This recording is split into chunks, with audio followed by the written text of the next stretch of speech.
Ever since the Minnesota Vikings came into existence in 1961, causing problems for all of us. That was the start of our problems, 61. But we Vikings fans have been predispositioned to believe in the Bellcow running back. That's how you build your offense. You stick the ball in the gut of your running back and have him carry you to the promised land. You establish the run with your Bellcow running back, getting all the work, and then that opens up the pass, right? So you look at Chuck Foreman back in the day, Adrian Peterson, Robert Smith, and now Dalvin Cook. And that's one of the reasons why I think some fans are hanging on. It's like, hey, Dalvin Cook, another season of purple, 4 straight 1,000-yard seasons, 4 straight Pro Bowls. Also, knock on wood, last year was the first time he stayed healthy for every regular season game, which is huge. And I get it. Dalvin is still a weapon, but we have to look forward, right? And I do believe in institutional scars and just how it's always been done is how we're going to do it. I believe that does, don't want to say taint, but it does affect the outlook of certain industries, and it does, and organizations, and the Vikings are no different, where we've always had that numero uno running back who's taken up a lot of the work, but that's just not the way that the modern NFL is set up anymore. It just isn't, because you look at this list. So these are rushing champions since 1998, and you look back through the list, and recently Josh Jacobs of the Raiders, Jonathan Taylor Thomas is on there, Derrick Henry, Zeke, Adrian Peterson on there twice, 2012, 2015, 3 times, 2008 as well, CJ2K, Arian Foster, MJD. It just taking you back through all of the good memories of like fantasy football from yesteryears. But look at this list closer. So the last time that a running back who led the league in rushing won the Super Bowl in the same year was 1998. Terrell Davis and the Broncos. Of course, Gary Kubiak was the mastermind of that outside zone scheme, really taking late round picks at running back and turning them into stars.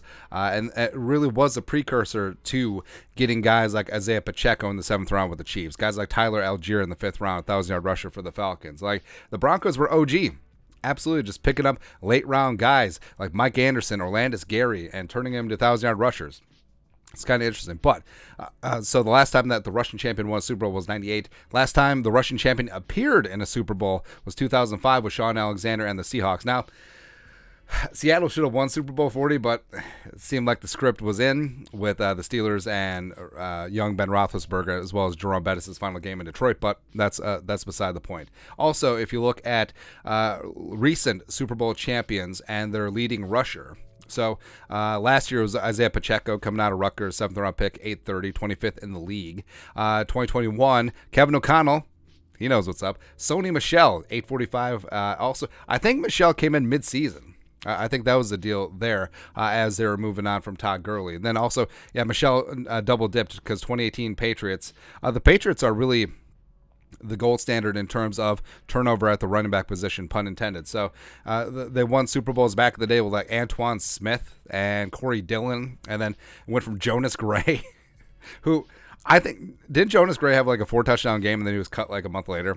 Something like that. LeGarrette Blount, Sony Michel. So of the last 9 Super Bowl champions, so 2014 to present, there's been one 1,000-yard rusher who led the way for the champions. That was LeGarrette Blount in the Patriots 2016, as well as only one leading rusher on a Super Bowl champion team that was in the top 10 in the league in rushing that year. Also LeGarrette Blount, who was 8th that season. So, I mean, you saw, like back in 2012, 2013, you had more of the bell cow running back. Ray Rice with the Ravens, Beast Mode with the Seahawks, obviously.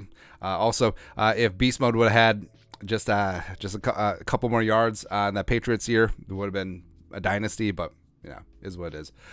So you've seen the shift away from teams that do get it into the end zone and win the Super Bowl and hoist that Jerome Barty at the end. They ain't built around the running backs. They ain't doing that, man. So then you look also at rushing attempts per season, and you look at the top 10, like Larry Anderson, 416 back in Kansas City back in the day. Jamal Anderson, James Wilder, Eric Dickerson, Eddie George, Gerald Riggs, Terrell Davis, DeMarco Murray, Ricky Williams, Eric Dickerson. So if you look at the top 100 seasons in terms of rushing attempts, only 6 are from 2011 to present. So all of them were back in the day. So the league is moving away away from one guy carrying the load, and also the league is moving away from basically the running game, because it's you throw to open up the running game in today's NFL. It's backwards from what it used to be, where you had your bell cow running back, you had your Eric Dickersons, you had your Tony Dorsetts, you had your O.J. Simpsons.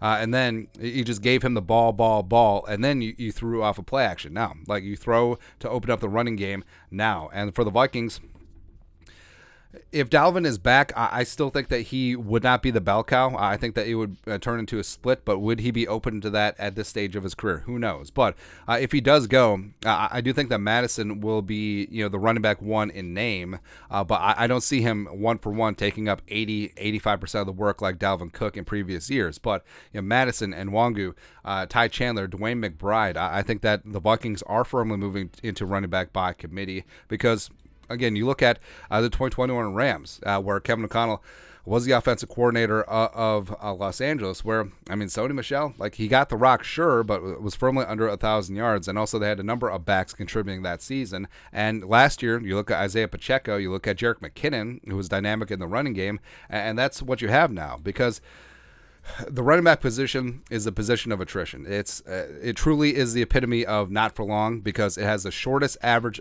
careers in terms of by position, as well as if you got one guy carrying the rock and he gets injured, which it isn't if, it's when, then you're kind of screwed. So if you have multiple guys fulfilling the role of running back, whether it's a short yardage, whether it's between the tackles, between the 20s, in pass protection or receiving, and then you're sort of hedging your bets in terms of health as well. Plus, you're keeping your costs down, because I think that the days of paying running backs 13, 14, 15 million per season, I think that's gone away too, because I do think that having young guys, particularly if you can draft them in the late rounds or UDFAs, is going to be in vogue, as well as because the Vikings have done that, where Kincaid, mid-round pick, Ty Chandler 5th rounder, Dwayne McBride 7th rounder, Madison was a late 3rd rounder, and back on a small free agent deal. I think that's what's going to happen, because I think teams are looking for ways to cut cap costs, and running back is one of them, because you can always find a guy